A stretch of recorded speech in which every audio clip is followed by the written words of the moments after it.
आज हम लोग आपकी कक्षा 10 में अध्याय 2 में एक कविता है वन पथ पर, जिसके रचनाकार तुलसीदास जी हैं। इसके तीसरे पद्यांश की व्याख्या सीखते हैं। इसके पहले हम लोगों ने 2 पद्यांश देख लिया है। बहुत ही सरल है, यदि आप थोड़ा सा भी ध्यान देंगे तो व्याख्या आसानी से समझ में आ जाएगी। चलिए, सबसे पहले हम लोग इसमें आए हुए सभी शब्दों के अर्थ को देखते हैं, फिर व्याख्या करते हैं। रानी, ये रानी शब्द जो है कैकेयी के लिए आया है।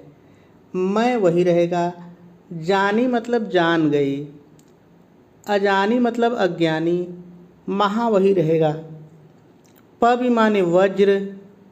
पाहन हूँ माने पत्थर। ते माने से। कठोर माने वही कठोर ही रहेगा। हियो मतलब हृदय। है वही रहेगा। राजहु मतलब राजा दशरथ। काज मतलब उचित। अकाज माने अनुचित। न माने नहीं। जानियो मतलब जाना। कहो मतलब कहने पर। तियको मतलब पत्नी के। जिन कान कियो है, जिन माने जिन्होंने, कान कियो है मतलब सुना है। ठीक है। ऐसी वही रहेगा। मनोहर मतलब मन को हरने वाली या सुंदर। मूर्ति वही रहेगा। ये वही रहेगा। बिछुरे मतलब बिछड़ने पर। कैसे वही रहेगा। प्रीतम लोग का मतलब होगा स्नेह करने वाले लोग या प्रेम करने वाले लोग।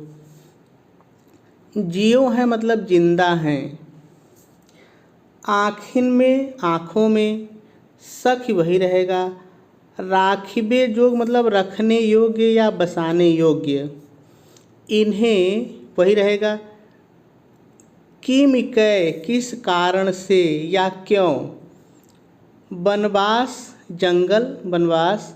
दियो है दिया है। ठीक है। तो सारे जो शब्द थे, हम लोगों ने सारे शब्दों के अर्थ देख लिए। तो अब इसमें रह ही क्या गया, बहुत ही सरल है। हम लोग व्याख्या करें इसके पहले थोड़ा सा संदर्भ और प्रसंग की भी बात कर लें। तो देखिए, यदि हम संदर्भ की बात करें तो जब मैंने इसका आपको पहला भाग बताया था तो वहाँ पर मैंने आपको संदर्भ बताया था, तो संदर्भ आप वहाँ से देख लेंगे। चलिए, प्रसंग की बात कर लेते हैं।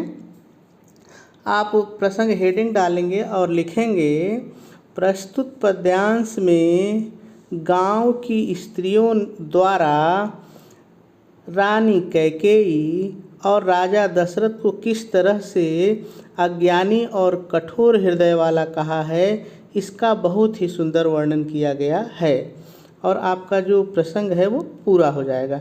चलिए, अब व्याख्या की बात करते हैं। तो व्याख्या आप हेडिंग डालेंगे और पहले अपनी तरफ से जोड़कर लिखेंगे, जब श्री रामचंद्र जी, सीता जी और लक्ष्मण जी वन को जाते हैं तब वे एक गांव से होकर गुजरते हैं। तो उस गांव की स्त्रियां जब श्री रामचंद्र जी, सीता जी और लक्ष्मण को देखती हैं तो कहती हैं, इतना आपने जोड़ना पड़ेगा। तो कहती हैं, मैंने जान लिया। एक स्त्री दूसरी स्त्री से कहती है, मैंने जान लिया रानी कैकेयी महान अर्थात बहुत ही अज्ञानी है। और अपने जोड़े, और उसका, औरते माने उसका हृदय वज्र और पत्थर से भी कठोर है। और उसका हृदय वज्र और पत्थर से भी कठोर है। राजा दशरथ भी उचित और अनुचित नहीं समझा और पत्नी के कहने पर उसकी बात को सुनकर इन्हें वनवास दे दिया। इतना अपने जोड़िए, इन्हें वनवास दे दिया। ऐसी सुंदर मूर्ति से, ऐसी मनोहर मन को हरने वाली या सुंदर मूर्ति ये इनसे बिछड़कर इनके प्रेमी जन, इन्हें प्रेम करने वाले लोग किस तरह से जिंदा होंगे या किस तरह से जिंदा हैं। हे सखी, ये लोग तो, अपने जोड़िए, ये लोग तो आँखों में बसाने योग्य हैं। फिर अपने जोड़े, फिर इन्हें किस कारण से वनवास दे दिया गया है। और आपकी व्याख्या पूरी हो जाएगी। चलिए एक बार मैं फिर जल्दी से बता देता हूँ, अगर कहीं कोई दिक्कत है तो। आप पहले हेडिंग डालेंगे व्याख्या और लिखेंगे पहले अपनी तरफ से जोड़ करके कि तुलसीदास जी कहते हैं, जब वनवास के समय श्री रामचंद्र जी, सीता जी और लक्ष्मण जी एक गांव से होकर गुजर रहे होते हैं, तब वहाँ की स्त्रियाँ इन्हें देख करके कहती हैं, एक स्त्री दूसरी स्त्री से कहती है, मैंने जान लिया रानी कैकेयी बहुत ही अज्ञानी है और उसका हृदय वज्र और पत्थर वज्र और पत्थर से भी कठोर है। राजा दशरथ भी उचित अनुचित नहीं जाना और पत्नी के कहने पर उसकी बात सुनकर फिर अपने जुड़िए इन्हें वनवास दे दिया।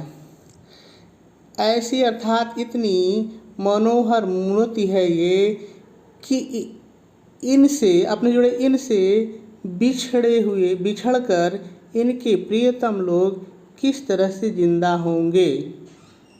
हे सखी, ये तो आँखों में बसाने के योग्य हैं। फिर अपने जुड़े फिर इन्हें किस कारण से वनवास दे दिया है, या लिख सकते हैं किस कारण से इन्हें रानी और राजा दशरथ ने वनवास दे दिया है। और आपकी व्याख्या पूरी हो जाएगी। ठीक है, आज इतना ही। कल इसके चौथे भाग पर चलेंगे और देखेंगे।